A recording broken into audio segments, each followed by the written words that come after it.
Conservative media done right. You're listening to the SHR Media Network.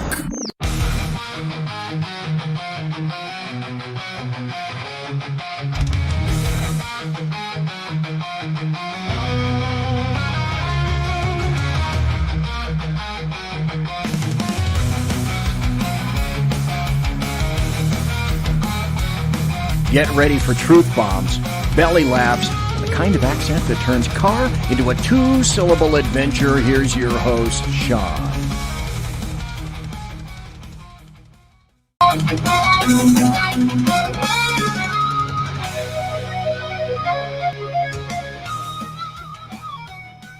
Ladies and gentlemen, good evening. Welcome to the Edge of Liberty right here on the SHI Media Network. It is the 12th of November 2025. So, I've been fortunate. I almost had everybody in the chat room. BZ's in the chat, the Phantoms in the chat, Canada Heavy Hall's in the chat. I saw Jersey Joe. Mike Pasqua is in the chat. Did I miss anybody? I don't think I missed anyone in the early chat. We'll check back, obviously, with the chat later. Unless you've been living under the rock, a rock, or I rock, you'll know that the government is officially back open again as of about 30 minutes ago. I think right around 7:30 Pacific time, 10:30 on the East Coast. President Trump signed the bill, the continuing resolution that opened the government.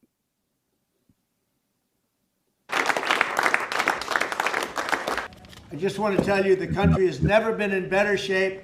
We went through this short-term disaster with the Democrats because they thought it would be good politically. And it's an honor now to sign this incredible bill and get our country working again. Thank you.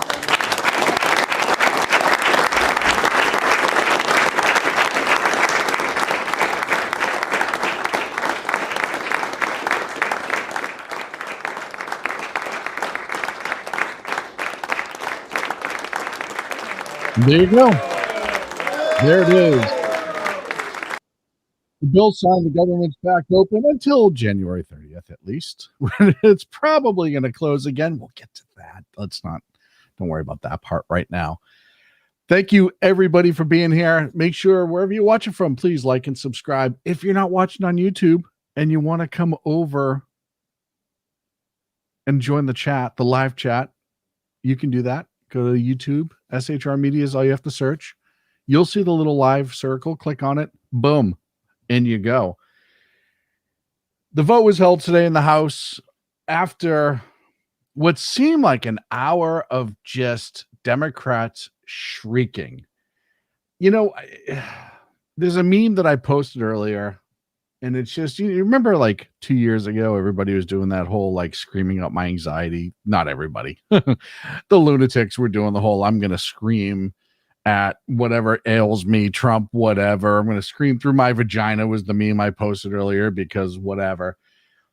That was what the Democrats did for an hour before the vote today. And I was expecting them. I was expecting them to kind of come out hard-handed, right? Because they lost. The Democrats in the House, they lost. Look, the shutdown was on them. Everybody knows it. They tried to throw out today, and this just tells you how desperate the Democrats are today. They tried to put out today a release, the Oversight Committee, the Democrat version, Epstein emails that they said how had Trump in it, the same ones that were public 2 years ago. And they redacted Veronica Giuffre, who's the victim that came forward and even said that she never saw Trump engaging anything negative.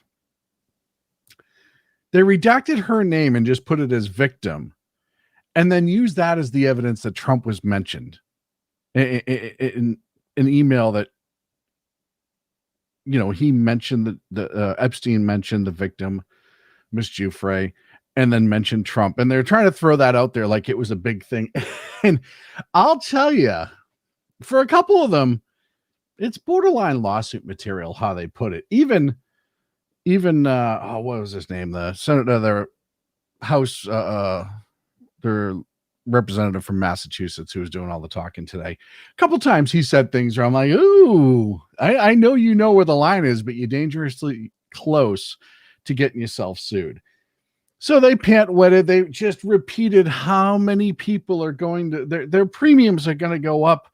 You people are monsters. And the Republicans, to their credit, said, well, wait a minute. Obamacare is your disaster. You created this. You set the timing up for it. The COVID money was going to run out. This wasn't a shock. Hey, Mission Ready Men's here. Thank you very much for being here, sir. So it was an hour straight of shrieking. Then they did the 2 test votes, essentially, and it was going to pass, and they finally had the vote, and it passed. You know, I had the numbers. I want to say it was 222, I think is what it passed with. You can correct me in the chat. I'm sure somebody will, but it passed. And now the government's officially open. That means everyone's going to get paid. Air traffic will eventually go back to normal. There'll be a couple of days delayed. And everything's funded until the 30th, when we will have this fight again. Because what is being signaled by the Republicans, knock on whatever we have, is that they're probably going to rip apart Obamacare, hopefully for once and for all. President Trump said tonight that he hopes the money goes back into the people's pocket. It needs to be expanded more. I know they love to jump on every little thing Trump says, right? That's their thing. It's like, oh, he said this. And it's like, yeah, well, that's not the whole bill. Clearly, things need to be articulated and run out and spread out and fixed. But putting money back in the pockets of taxpayers is definitely a good thing, and getting it squared away. And look, I'm not going to beat the dead horse in Obamacare. I've talked about it, it seems like, for the last month, because we were one of the only ones talking about it for a while, and how this is going to be a massive issue into the appropriations. How it was, the Democrats already tried to make it a massive issue in a CR. Offered zero plan other than just keep throwing money at it. And they act like it's amazing. It act like it just fell out of the sky.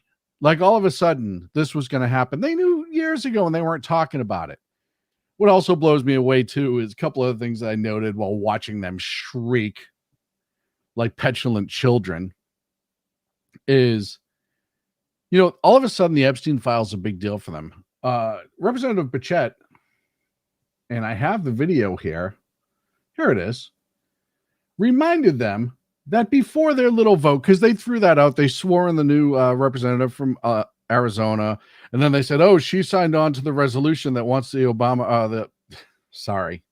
I don't know why, the Epstein files to be released." That was legitimately just a slip. That wasn't like a Freudian slip. I wasn't trying to be funny. I just accidentally said the wrong thing. And Representative Burchett put this out earlier today about how much the Republicans want to, but the Democrats don't seem to really want the Epstein files released.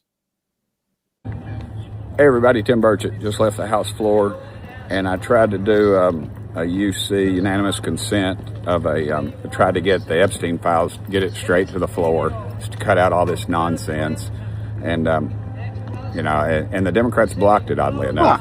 Now here they've had it for 4 years, and they obviously if there's something there about Trump, they would have released it. And now they're all, let's get it out. Well, I just made a motion to bring it straight to the dadgum floor, and they blocked it. So that's the Democrats for you. And like I said, I knew this was going to happen. It's amazing how fucking predictable the Democrats are when they're losing, because they flail. They flail like crazy. Eric Swalwell put out this whole thing. Oh, he doesn't want to talk about the Epstein files. Why don't you want to talk about fucking Obamacare?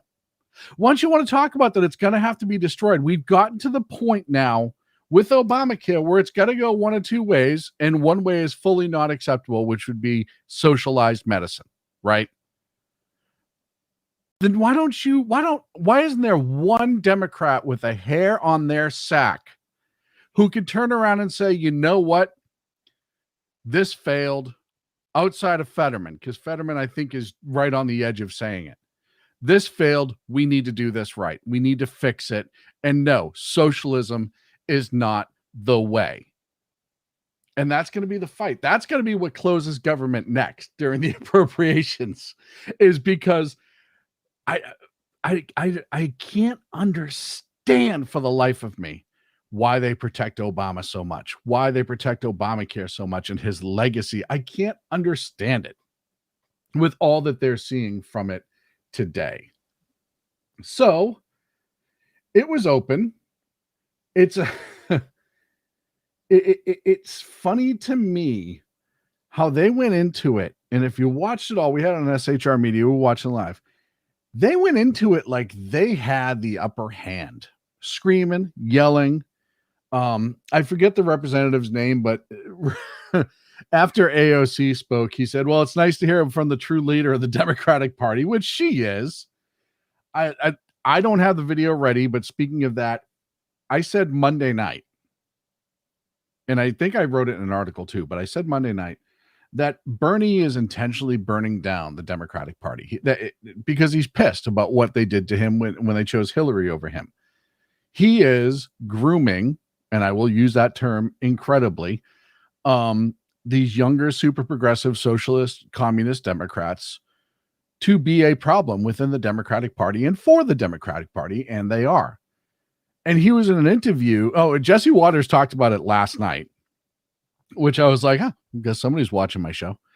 And then I saw today he was in an interview, Bernie was, with some news agency. I don't know, ABC, CNN, one of the, I don't pay attention, where he was talking about how the party is split, like we've been saying, and how he is in charge of that 20% of the crazies in that party, almost solidifying exactly what we said.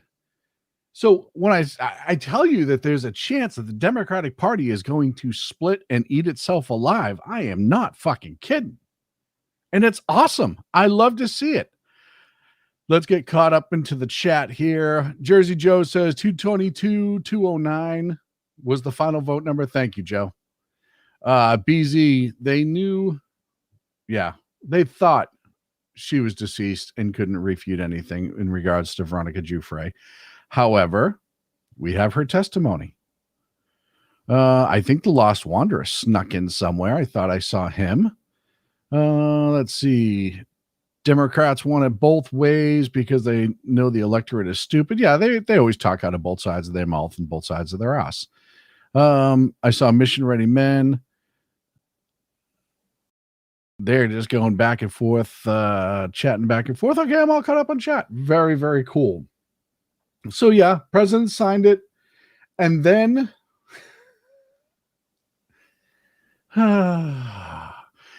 we were talking about this in chat earlier. Whoever is in charge of social media for the White House deserves some sort of award. Presidential Freedom Award. I don't know what it is, but some sort of award, because this was freaking gold. I will remember you. Will you remember me? Don't let your life pass you by. Weep not for the memories.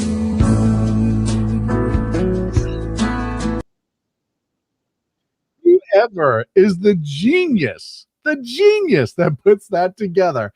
And they weren't the only one, because actually Ted Cruz had another good banger too. And this is definitely second place, but it was still a really good effort. Hold on, because though I'm so excited about the amount of these videos that we're going to see over the next 48 hours, 72 hours, I can't even tell you.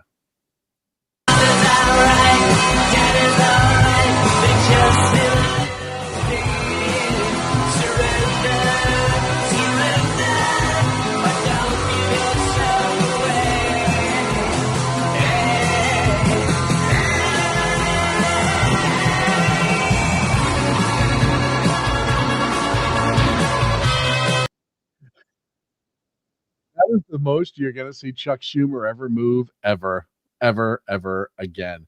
Again, good one by Ted Cruz. Mission Ready chat. The song When She Loved Me. Yeah, the one from Toy Story. That would have been a good song too. There's still time, Phantom. There's still time for that to come out. But yeah, BZ, hats off to Cheap Trick. I think Cheap Trick is a very underrated band. I don't think enough of the youths these days enjoy it. Let's see. So yeah, I mean, that's it. It's open. Government's open. Everybody's getting, and as we talked about Monday night, you have the military, SNAP, all funded through 2026. So even if there is another shutdown in January, there's nothing they can do about it. Now, Democrats are going to come out, and they already have. It's not even like going to. They've already come out, and they've had this whole, you guys chose to close it down, blah, blah, blah, blah, blah. But yet they didn't want to open it. They voted against opening it. And they made a big deal in the Senate bill. There is a new procedure where senators who get spied on by our intel communities can file a lawsuit against said intel community. What that is a deterrent from maybe the future intel communities not spying on sitting representatives and senators without probable cause. It's funny to me that it took a long time for Eric Swalwell to find out that Fang Fang was a Chinese operative, right? Even though it was all over the place, she's taking pictures with him, blah, blah, blah, blah, blah. They didn't really investigate that until it became so big they had to deal with it, right? Until it went public and people had to talk about it. But they have no problem getting warrantless surveillance, essentially, on Republican leaders. Illegally, by the way. So that is what their biggest, you're going to give more money to millionaires and they're giving money to themselves and blah. Well, how about they just don't get fucking spied on and then there's no money to worry about? If you're saying that every Republican is now giving themselves a free $1 million on behalf of the taxpayers, then you're insinuating that everybody is going to be spied on. It is a deterrent rule. It means that you cannot do it or you will be held responsible. Because clearly the morals of certain people in the FBI and the leadership of the FBI at the time was not enough to stop that. In the Department of Justice, I should say. It wasn't enough. So you have to put up some sort of fucking fencing because it happened. Just like they surveilled the president-elect over a bullshit dossier that everybody knew was bullshit. So you have to start protecting against this. You have to actually start saying this is not acceptable. You cannot just randomly go after your political enemies for no reason. If there's a there, then you deal with it. But for no reason. And yeah, BZ said Feinstein and other senators were spied upon the CIA. I'll touch upon that in my second half because I wrote a whole article about that today that I'm going to talk about, or that's my last segment. But yeah. And again, who was in charge when the spying was happening? Democrats. So when they come at you, they're going after their political opponents. They're going after their political opponents. First and foremost, it seems like whenever any sort of Democrat gets jammed up recently, it's because there's a real story there. And I'm going to talk about that here very, very shortly too. Former HHS secretary is involved in something that he shouldn't have been.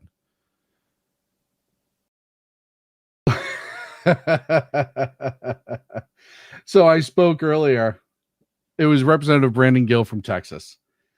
And let me share this because this is when he absolutely bodied AOC on the floor and Democrats in general. And I was just absolutely thrilled to see it. Thank you, Mr. Speaker. It was great to hear from the new leader of the Democrat Party, Mrs. Alexandria Ocasio-Cortez. Unfortunately, we didn't also get to hear from their other leader, Mr. Zoran Mamdani. Mr. Speaker, I'm going to be... You gotta love it. You gotta love it. And he's not wrong. It's so funny how, and if you've been following any of the bullshit that's coming out of New York, I gotta take a break in a second. You realize that everything Mondami has been saying, everyone's coming out and saying, yeah, that's not going to happen. We know the funding. Hochul just came out and said, yeah, we're not raising taxes for that. And his whole dream, quote unquote, is going to fall apart here shortly. I am up against the break. Please do me a favor. Like and subscribe from wherever you're watching from. Like the episode. If you've already subscribed, please like the episode. It does help. Special thanks to KLRN Radio, who is simulcasting this show and does it every single week, and I greatly appreciate it. Be back after this.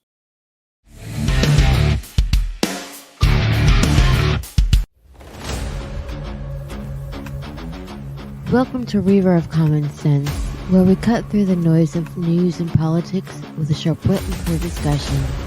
Tune in every Monday and Friday at 9 p.m. Eastern Standard Time for a refreshing dose of reality as we fearlessly tackle the tough topics with no nonsense, just pure common sense.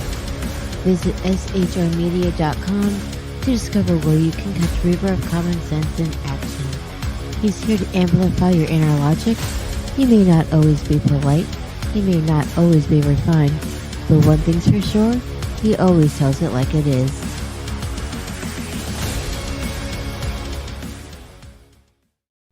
Come listen to BZ's Berserk Bobcat Saloon Radio Show.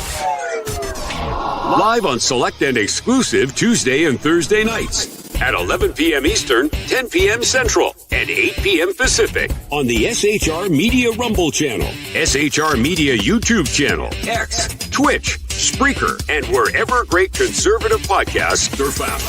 BZ, your conservative Sherpa, guides you through the maelstrom of Democrat, leftist, and globalist lies, chaos, deceit, and betrayal. Raised as a free-range child with dirt, stains, mud, and freedom, BZ broadcasts from North Idaho, comfortably surrounded by actual normal people. Jump into our plush, sumptuous, palatial, and resplendent chat room on rumble.com. Click on live chat to join. Now, with 37% more umbrage and 19% more bulbosity than previous shows, featuring delicious Liberty additives for the best in late-night conservatarian talk radio. BZ reminds you that with great beard comes great responsibility. No chinchillas were harmed, embarrassed, fat-shamed, or the focus of any sarcasm whatsoever in the making of this ad.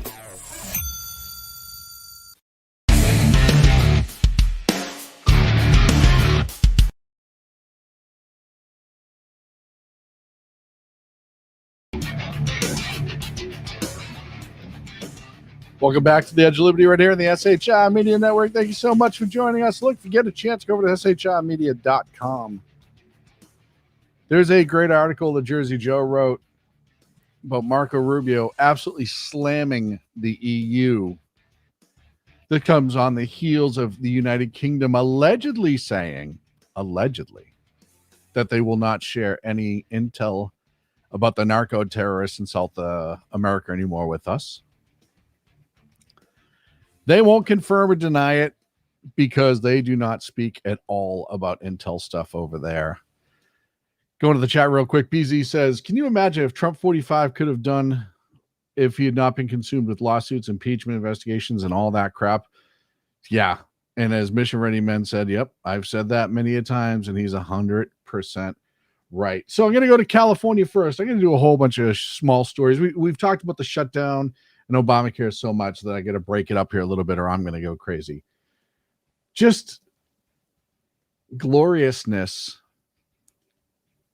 came out of California where a former chief of staff for Governor Gavin Newsom was arrested today. She pled not guilty to 23 counts against her. She was brought in handcuffs, in pajamas, covered by a robe, so she was arrested at home. This is Gavin Newsom's former chief of staff, just in case I didn't clarify that. She was charged with wire fraud, a couple different types of wire fraud. It all comes down, like 23 charges. It all comes down with money that was supposed to be donated, went to a campaign, this, that, and the other thing. And there are other people, co-conspirators, who have already pled and testified against her. So she's not doing well. She was released on bail, standard bail restriction of releases. Also charged, and one of the people who took the plea was a gentleman by the name of Sean McCluskey. He was the former chief of staff for Xavier Becerra. You might remember Xavier Becerra. He was the former Health and Human Services Secretary under Biden, the real asshole guy. Yeah. His former chief of staff was also charged and took a plea deal.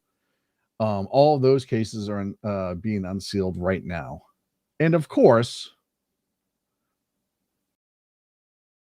Newsom immediately came out and said, "Oh, she hasn't worked with us in years," and yada, yada, yada. But depending on when this case happened, it would have happened while she was working for Gavin Newsom, potentially. So that is yet to be seen. I haven't seen the details on that. In the original indictment, politician number 1 was named numerous times. It has been confirmed that that is Xavier Becerra. So it's possible that he had knowledge of this. I don't know if he necessarily had an entire enough for a conspiracy, but he may have had knowledge of this. So it's good to see. You love to see it. And by the way, this isn't the first time that one of Newsom's cronies has been hooked up. I know there's another one happened just a couple of years ago. So it's good to see. It's good to see Democrats do what Democrats do. When I tell you,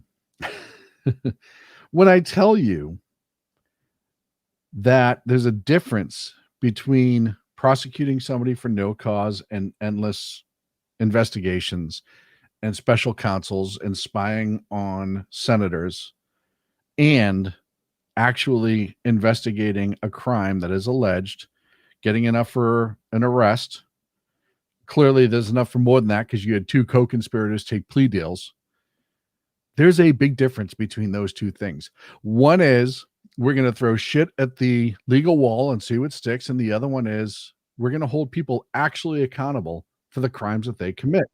The second one is the one that's acceptable. And again, I forget the representative out of New York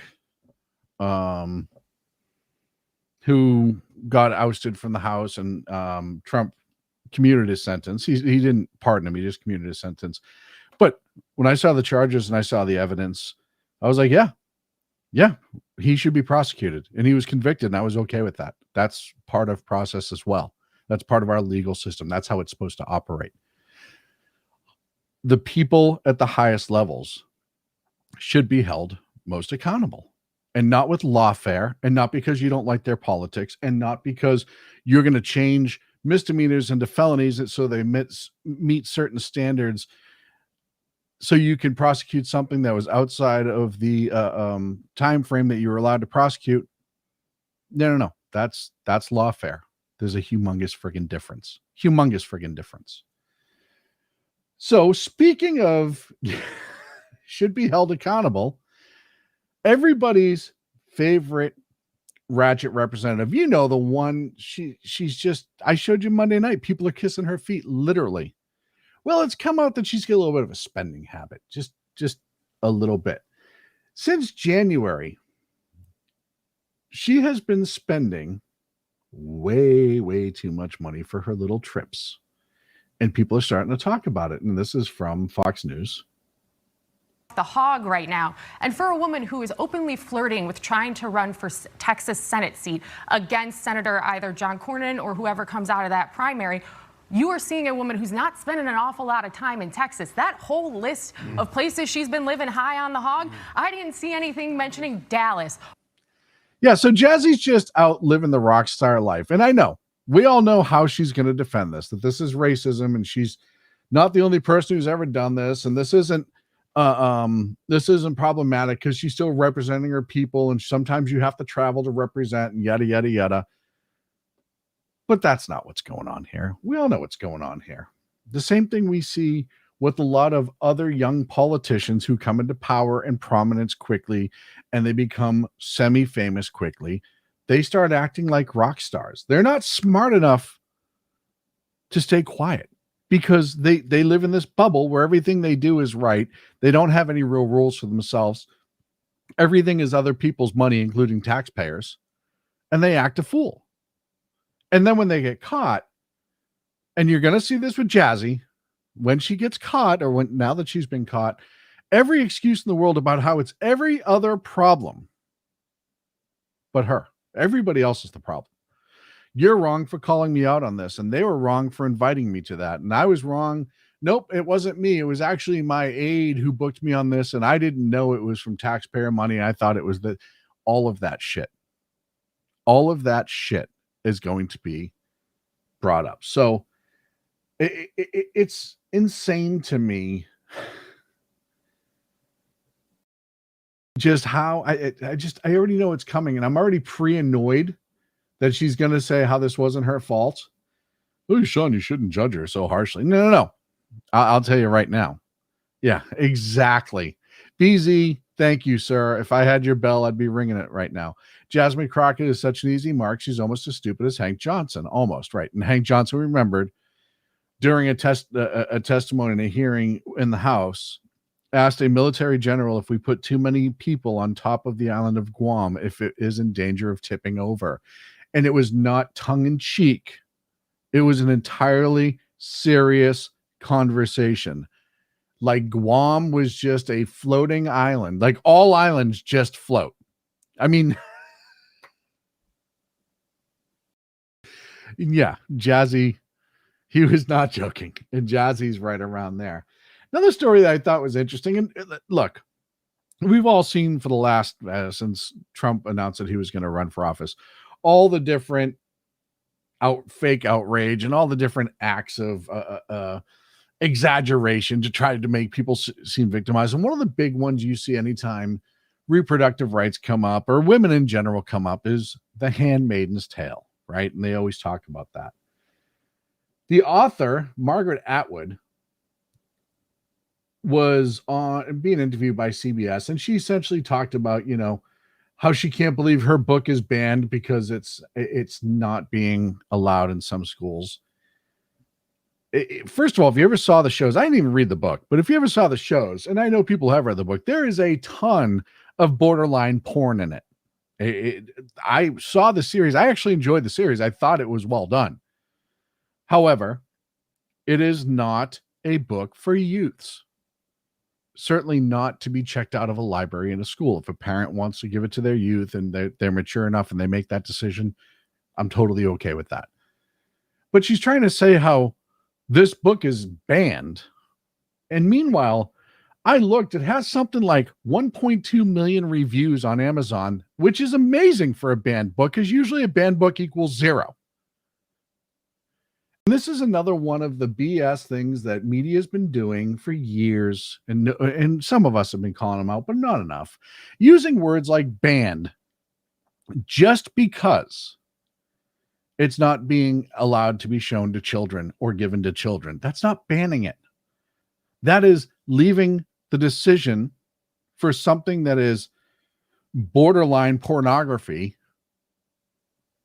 to be given by the parents, to be made by the parents. Yes, I know my child. My child is mature. My child understands the difference between fiction and fantasy, yada, yada, yada. I'm okay if I give this child the book. Versus, yeah, you check it out of the library. We're not going to call you parents, especially in California. Talked about that, right? They don't call you parents for anything anymore in California. But then somebody pointed out, because I've always thought, and I know you see The Handmaid's Tale, all these lunatics that dress up and to protest in this, they always try to make it as a Christian nationalist. And while she gave an interview, Margaret Atwood, actually, she wrote a piece back in 2001 where she articulates that, yeah, the costume design and some of the celibacy aspects and some of the were from nuns in the Catholic Church. But a lot of the idea of where the whole book, the characters, the religious strictness, and all came from a trip to Afghanistan that she made. And she traveled there when Afghanistan, in between the Afghanistan wars, right? I mean, it's never stopped. And here's the article. You can look it up. She wrote it. I don't know where she wrote it. The person who linked this, and I didn't know this ahead of time, but the person who linked it didn't put in, but I'm sure if you search up that title, you can read her whole article. And yeah, she cites the Muslim influence as a major portion as to why she wrote the book with the religious strictness in it. So every time you see The Handmaid's Tale or somebody dressed up, just point that out. Hey, do you know Margaret Atwood actually wrote that after looking at Muslims in Afghanistan? And just watch them implode. Watch them spin in circles. They'll probably fall on the ground. They'll scream. They'll cry. They'll kick. They'll probably urinate themselves because you assaulted them with facts. But at least it gives them something to think about, which is the whole point. Talking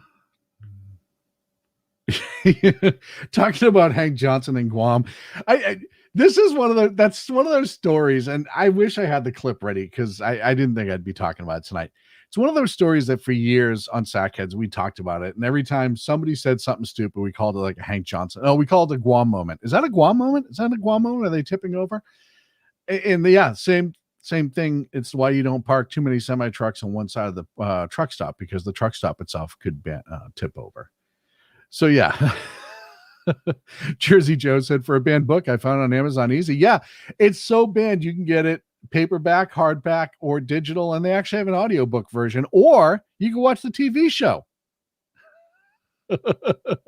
Yeah, Mr. Ready Man, I'm just here to give you information, sir. He says, I'm going to use that. I was not aware of that. Yeah, I'm just here to give you information. Now you know when you see them all dressed up in red and they're trying to protest this, that, and the other thing, you can say, oh, wow, that's cool because she wrote that due to Muslims. Let's see what else. There's so many other stories I wanted to get to tonight. The Ukraine investigation, and this is just starting. We're going to hear more about this too. But apparently Ukraine isn't, I know what everyone's going to say, they were caught. So now they have to out it. But when we were talking about money to Ukraine and how we have to be able to follow the money and how we have to be able to have, they have to be able to tabulate it and know who's spending what and track the money. And everyone went nuts and said, oh my God, I can't believe, how could you not? They're in a war. They're going to die. We can't just track money. We have way more important things to do than keep track of money. This is what happens when you don't. Ukrainian investigators announced on Tuesday and accused a close ally of President Zelensky of orchestrating over $100 million corruption scheme as a major standoff over graft in the war-torn country. Over graft in the war-torn country escalates. Searches conducted at the residence of Timur Midik, known as Zelensky's quote-unquote wallet, has revealed some intriguing details. It appears that the United States has been sending even more money to Ukraine, secretly delivering truckloads of cash directly to the Federal Reserve from the Federal Reserve printing facilities, much like they did in Afghanistan.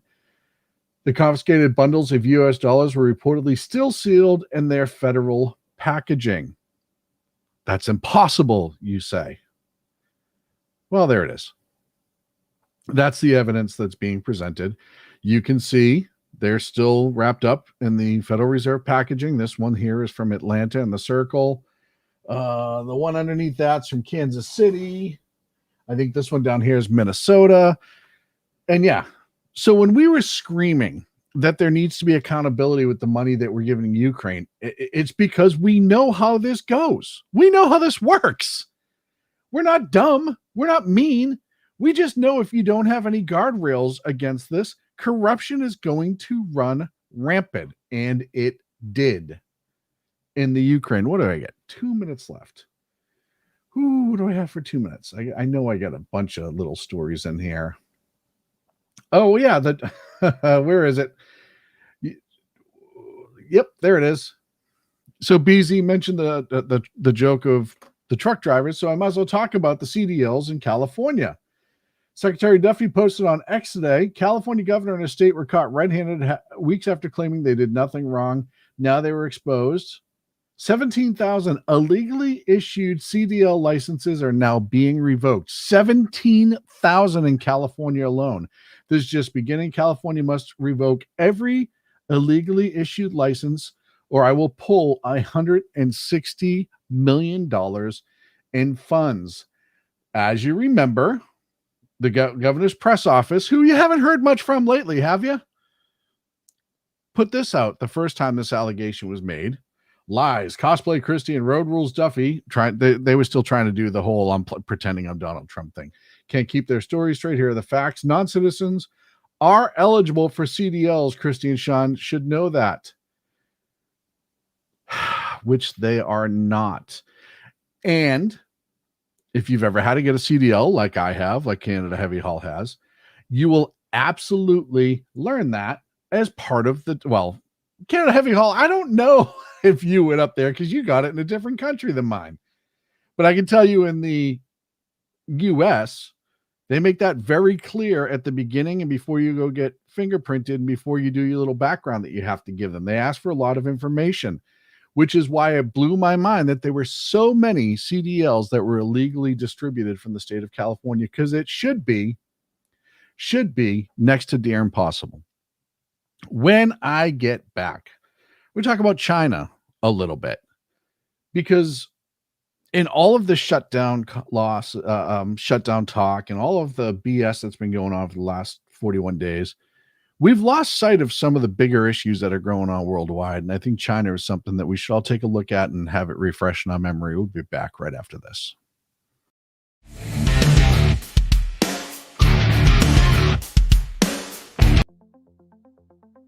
Ever dream of escaping the daily grind? At Escapist Travel and Tours, we make those dreams your reality. From breathtaking adventures to cultural immersions, we offer escapes tailored just for you.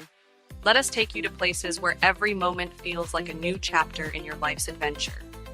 Visit www.escapist.travel or call us today at 1-855-885-81776. Your escape awaits. Hello, friends. Do you have a moment so that we may discuss our Lord and Savior Minarchy? No, seriously, I'm just kidding. Hi, my name's Rick Robinson. I am the general manager of KLRNradio.com. We are probably the largest independent podcast network that you've never heard of. We have a little bit of everything, and by that, what I mean to tell you is we have news, pop culture, special events, conspiratainment, true crime, mental health shows, drama productions, and pretty much everything in between. So if you're looking for a new podcast home to grab a little bit of everything that you love all in one place, come check us out. You can find us on X under @KLRNradio. You can find us on our Rumble and our YouTube channels under the same names. You can also find us at KLRNradio.com and pretty much every podcast catcher known to man. So again, feel free to come check us out anytime you like at KLRNradio. Are you looking for a way to boldly express your faith and love for your country? Then check out Seven Armors, the premier apparel company for patriotic men of God, where faith meets freedom in style. Our t-shirts are more than just clothing, they're statements. Bold, stylish, and meaningful. From timeless messages to modern designs, we've got something for every patriotic man of God. Wear your beliefs proudly with Seven Armors gear. Don't miss the chance to wear your faith and freedom on your sleeve. Visit 7armors.com today and join the movement. That's the number 7armors.com. Conservative media done right. You're listening to the SA. This is a island that at its widest level is 12 miles from shore to shore, and at its smallest level or smallest location, it's 7 miles between one shore and the other. Is that correct? I don't have the exact dimensions, but to your point, sir, I think Guam is a small island. Very small island, and about 24 miles, if I recall, long.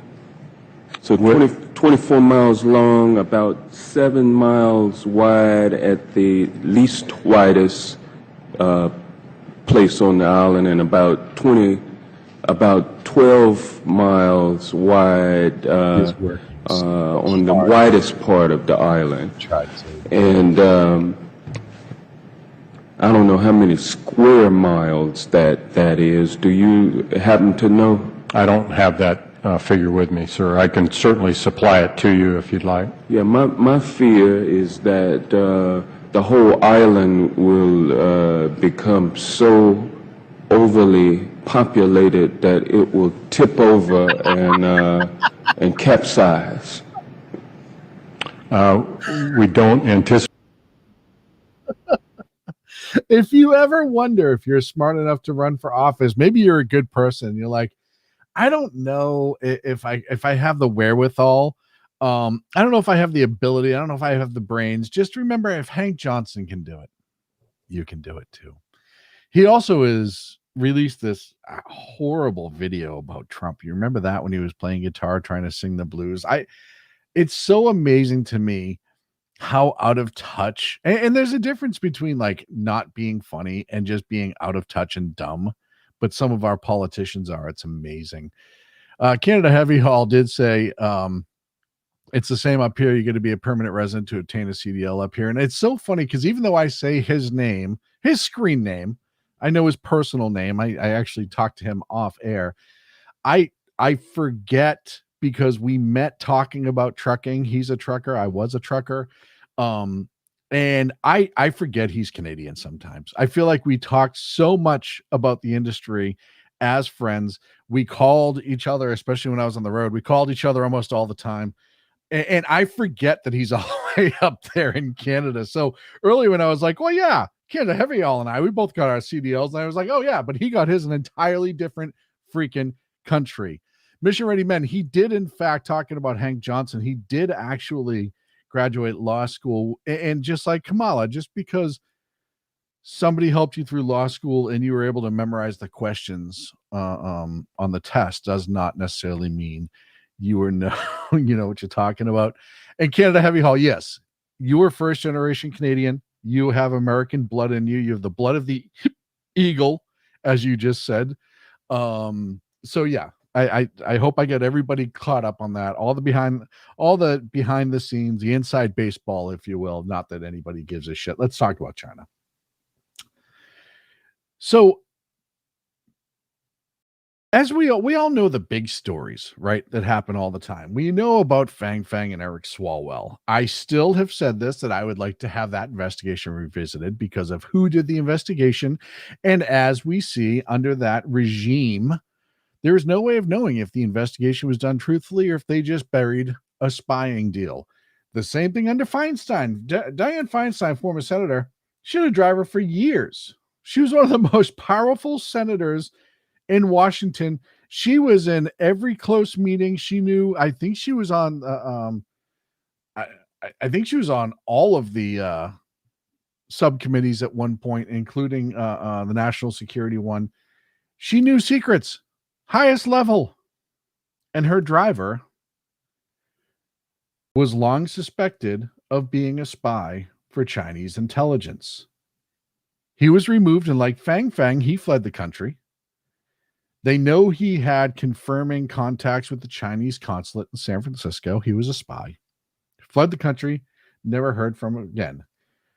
In 2023, New York Governor Kathy Hochul, one of her aides, was arrested for spying for the Chinese government.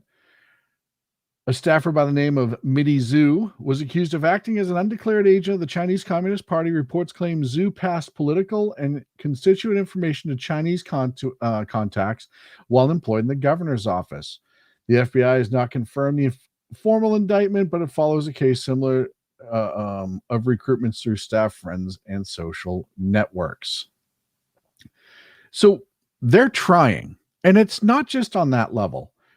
Between 2015 and 2025, U.S. prosecutors charged more than 50 people with espionage, acting as unregistered agents, or assisting Chinese intelligence community. A growing number of cases involve theft, smuggling, and biological material. That's just the ones who got caught. And you remember, we had open borders for 4 years. Open borders, wide open. Tons of people in and out. Not just the visas and the college students, but how many times did I say on this show, and other people had said, coming over the southern border, when they were saying, oh, you just don't like brown people. Oh, you just don't like Mexicans. Oh, you just don't like South Americans. And we're talking about all the special interest aliens that were caught. Special interest aliens are ones who have a connection to either other governments and or terrorists organizations. that were caught and released. And that's just the ones that were caught. We know so many more were not. And we're trying to undo that. And it's not happening fast enough for any of us. But unfortunately, I think logistics does play a key at some point. But now that's over 50 since 2015. In 2019, Xiaojing Zhen was arrested at Boston Logan Airport. I know where that is. With 21 vials of a stolen from the Beth Israel Deaconess Labs, affiliated with the Harvard Medical School, filled with biological material, all sorts of different stuff. Another 2 were charged. I'm not going to hack their names. Were charged in 2025 in Michigan for smuggling for Rasium graminarium, a pathogen identified as the USDA as an argo terrorism risk. 2 more were just charged this year for conspiring to export, this month rather, conspiring to export biological samples and falsifying custom forms. These 7 alone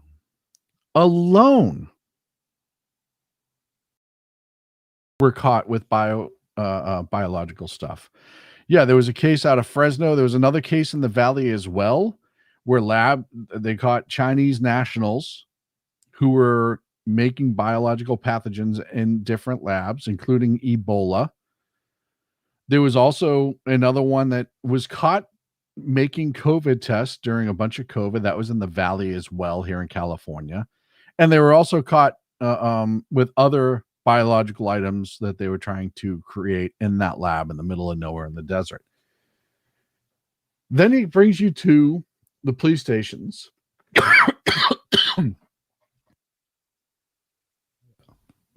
I apologize. In 2023, 2 individuals were charged with running an illegal Chinese police outpost in New York's Chinatown. I'm going to say that again. 2 individuals were arrested for operating a Chinese police station in New York City.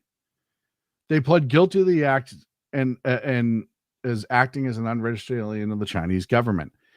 And what they were doing when you look into that case is, and I've talked about this, I think, before on the show, is they were keeping tabs on Chinese Americans and then maybe Chinese immigrants who are still not Americans and using them in numerous different ways, committing crimes, probably spying. It's hard to tell at this point. And if they were not doing the bidding, or if they were not acting like good little communists, their families were being held accountable in China.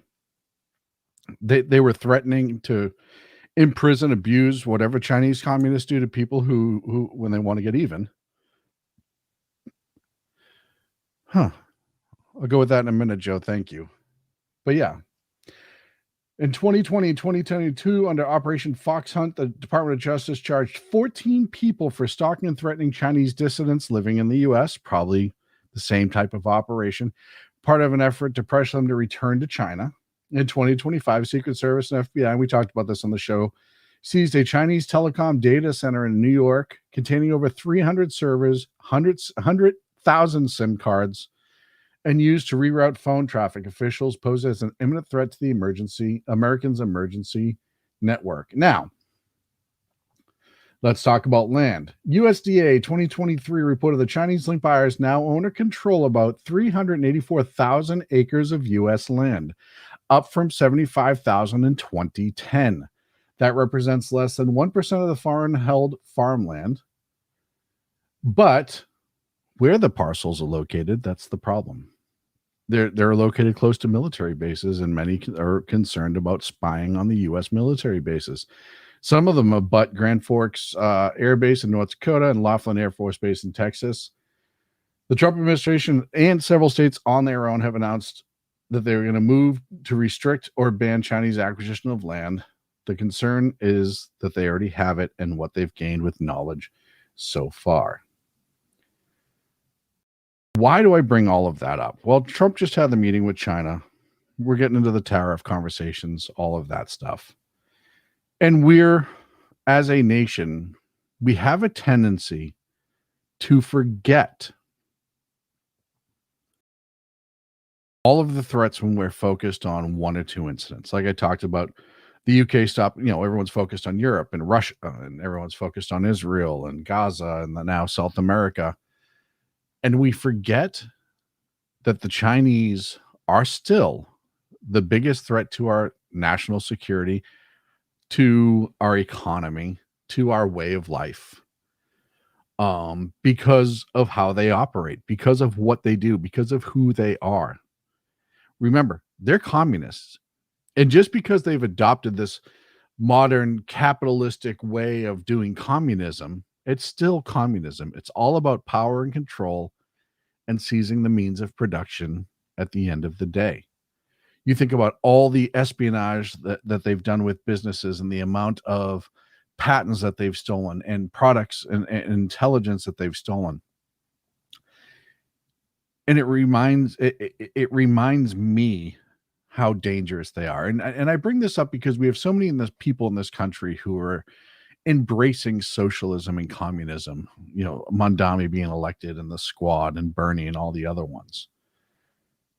And you have to really, and I know I'm talking to people that have already done their homework most likely, but if you don't regularly listen to the show, do your homework into socialism and communism and how horrible they are.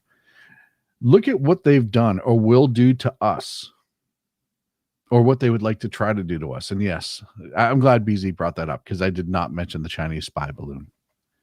But the Chinese spy balloon was another one. That was just, hey, we're going to see how weak Biden is and see what we can get away with. And they did it. The Chinese are our biggest threat. It's not Russia. Terrorism's a big deal at home. Yes, we have to worry about terrorists at home, and there's a lot of them out there right now. Not to scare everybody, but that's just a reality.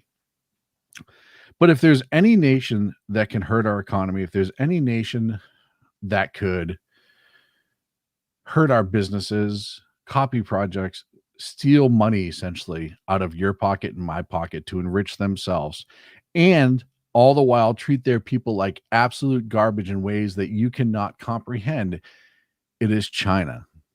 North Korea's right there with as far as how communist they are, but China is extremely communist. They just figured out how to make money. And yes, there are a lot of people walking around China with a lot of money, but guess what? At any moment, if the Chinese Communist Party needs that, their product, their business, their money, it's gone. It's gone hands down, and those people either bake little rocks out of big rocks or disappear forever. So just to all of you youth who have these ideas of Bernie and Mondami and socialism socialism is a type of government. Communism is a party within that government. It is, some say, the extreme. I think it's more the norm. Look at Venezuela. Venezuela is no longer a socialist country. It's a communist country. They just haven't changed the flag yet, but through their actions, they're a communist country. And they used to be one of the richest countries in our hemisphere until socialism took over, until communism took over. And I want you to just think about that before you dye your hair blue and jam something in your nose and go to protest and, you know, get mad that we're deporting bad people. I want you to really think about that. Got a couple minutes left here. I'm just getting this breaking, and it's actually from Jersey Joe. I don't have any more details from it. The Reverend Jesse Jackson on life support at a hospital. No other details are available other than that. So that's just news to have out there. I do have a couple little quick stories. Interview. So Senator Fetterman wrote a book. And as I joked before, strokes sometimes help people. John Fetterman has been a different person, and I will give him credit for standing for who he is now. And I'll give him credit for making, look, a long time ago, I had a lot of negative things to say about Fetterman. Absolutely. Hey, Cheetah's in the chat. Glad to see Cheetah's in the chat. Thank you, Cheetah. A lot of things to say negative about Fetterman, but Fetterman 2.0 is a different character. And I want you to watch as he explains the difference between how the left treats him and how the right treats him with how he acts today. Said, quote, I've drunk deeply of the venom of both the left and the right. As a connoisseur, I can confirm that the most poisonous, the bitterest, is from the far left. That is pretty remarkable to hear you say that as an elected Democrat. Why? No. It's just been my personal experience on this thing. And when I asked my digital team, I said, we're on all the platforms. Really, what's kind of the harshest? What's kind of the most personal? And the answer was immediate. He said, "Oh, blue sky. It's blue sky." And the difference is, the right would say really rough things and names. Some names I won't repeat on TV, but the on the left, it was like they want me to die, or that we're cheering for your next stroke, or that's terrible that depression won. Why couldn't it depression won? It's unbelievable. We talk about, and they always say how we're monsters on the right. We always say how we don't care about anyone, blah, blah, blah, blah, blah. This is what happens when you don't agree with the mob. Look, I said a lot of things about politics with Fetterman. I showed a lot of concern about whether or not when he was sworn in, if he would be able to fulfill his position because he was recovering from the stroke. I said back then, as many of us did, it's nothing personal, but it's very, very concerning that a man who was at the time, if you recall, could not speak, could fulfill the duties of being senator. And then once he got in, I've given him plenty of credit on this show. Other people have as well for the things that he's done. He said he's been good on this whole shutdown thing. He sees the forest for the trees. He is not, as of right now, unless something changes, he is not the 20%. He's more of a middle of the road Democrat, more of a JFK style Democrat. Still not thrilled about the hoodies, but that's just a personal preference. That I don't wish anything bad upon him because he wears hoodies. But what he's saying there is the blue sky crowd, the super left, once he says something they don't agree with it, they're wishing for his death. They're wishing for him to be ill. They're wishing for him to die. So when they try to come at you and say they're the party of peace and tolerance, we have more evidence that they are exactly who we on this network and other networks alike have been saying for a long time. They are monsters. They are horrible, horrible people who will do anything they can to obtain power and maintain it. They are, as Mission Ready Men just said, a death cult. Folks, that's going to be it for me here on the Edge of Liberty. Thank you so much for hanging out tonight with me. Make sure you check me out every Monday and Wednesday, 8 p.m. Pacific, 11 on the East Coast, right here on the SHI Media Network. You can also find me at the number 2 Against Tyranny on X. I also write at shrmedia.com and theloftusparty.com. Every Monday and Friday, 6 p.m. Pacific, 9 p.m. on the East Coast, and he's writing his ass off as well on shrmedia.com is the Reaver of Common Sense, my Burrow Jersey Joe. Tuesday, Thursdays, 9 a.m. Pacific. Tomorrow morning at 9 a.m. Pacific, noon on the East Coast, Mission Ready Men with my man Big E, who has also been writing, and another one who's been writing on shrmedia.com and has very BZ op-eds that are hysterical but entirely accurate. BZ's Berserk Bobcat Saloon, 8 p.m. Pacific, 11 on the East Coast. And then, as if that wasn't enough, as if your cup wasn't runneth over, on Sundays, non-political, but a hell of a lot of fun and a really intelligent show. And that's the Lost Wanderers show right here on our YouTube, SHR Media YouTube at 5 p.m. Pacific, 8 on the East Coast. Special thanks to KLRN for simulcasting this show. That is it for me. I will see you Monday. Have a great rest of your week.